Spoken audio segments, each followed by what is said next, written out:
सामान्य इंद्राणी को जो वस्त्र आपको दिए गए हैं उन्हीं वस्त्रों को शुद्धि में करके आपको इसी मंडप पे उपस्थित होना है। कल प्रातः 5:45 से मंगलाष्टक, हाँ जी, यहाँ पर ही अभिषेक विधि होगी। वहाँ इतना शुद्धि का ज़्यादा विकल्प नहीं करना है, पूरी शुद्धि के साथ यहाँ पर उपस्थित होंगे। 5:45 मंगलाष्टक के माध्यम से हम और आप प्रातःकालीन वेला में अभिषेक शांति धारा पूजन संपन्न करेंगे। उसके ठीक पश्चात सकलीकरण की विधि संपन्न होगी और सकलीकरण की विधि संपन्न होने के पश्चात हम और आप घट यात्रा, श्री की शोभा यात्रा निकालेंगे और रथ यहाँ पर आएंगे। शेष प्रतिमाएं तो वहीं रहेंगी, सिर्फ 3 प्रतिमाओं को हम यहाँ से लेकर जाएंगे। रथ यात्रा के माध्यम से यहाँ से घट यात्रा, शोभा यात्रा प्रारंभ होगी, जो नगर के मुख्य मार्गों से होते हुए विजयनगर परिसर में पहुँचेगी और वहाँ पर ध्वजारोहण के माध्यम से हम और आप 9 दिवसीय महाअनुष्ठान का शुभारंभ करेंगे। ध्वजारोहण के पश्चात मंडप शुद्धि,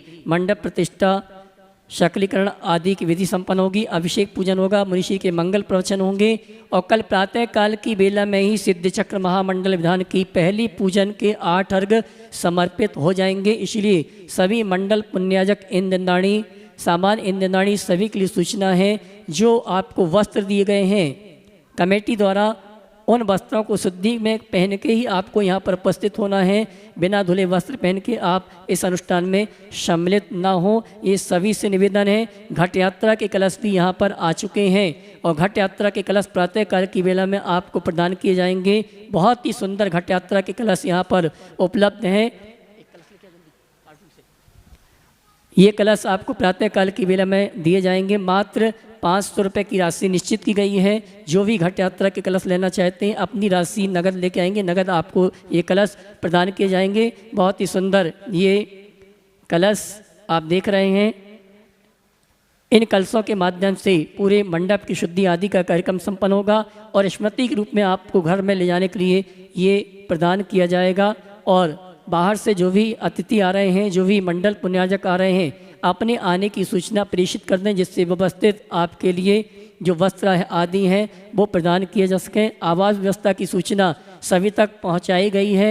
आप मोहता भवन में सीधे नहीं आएंगे, सीधे आप जहां आवास व्यवस्था वहीं पर पहुंचेंगे। उसके पश्चात ही आपको मोहता भवन में आना है। कल प्रातःकाल की वेला में 5:45 से 5:45 से मंगलाष्टक के माध्यम से हमारा यहाँ पर कार्यक्रम प्रारंभ होगा। इसलिए आप इन सूचनाओं को सुनते हुए समय पर उपस्थित होंगे। शुद्धि का विशेष ध्यान रखें, अनुशासन का ध्यान रखें। साथ ही जिस मंडल में जिसको बैठना है उनको वहीं बैठने की व्यवस्था है। साथ में कलाई में बांधने के लिए आपको एक बैंड दिया गया है, वही आपका आइडेंटिटी कार्ड है।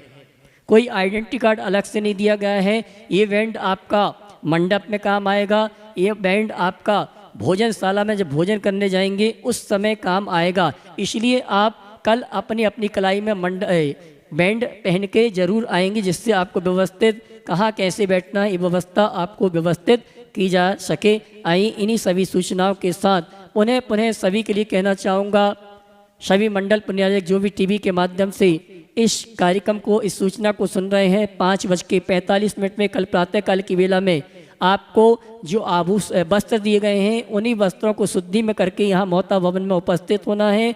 यहाँ पर अभिषेक, शांति धारा आदि का कार्यक्रम होगा। घट यात्रा मोहता भवन से ही प्रारंभ होगी। इस सूचना को ध्यान से सुने। घट यात्रा मोहता भवन से प्रारंभ होगी। शकलीकरण विधि यहाँ पर ही होगी। इसके पश्चात हम और आप विजयनगर चलेंगे, वहाँ पर ध्वजारोहण के माध्यम से सब उम्र की महिलाएं आती है। आपके मन में कभी विकार नहीं आता? सवाल आपके मन में भी कभी आया होगा? इस कार्यक्रम के पुण्यार्जक हैं श्री कंवरलाल जी महावीर प्रसाद जी पाटनी, आर के ग्रुप, मदनगंज, किशनगढ़, राजस्थान।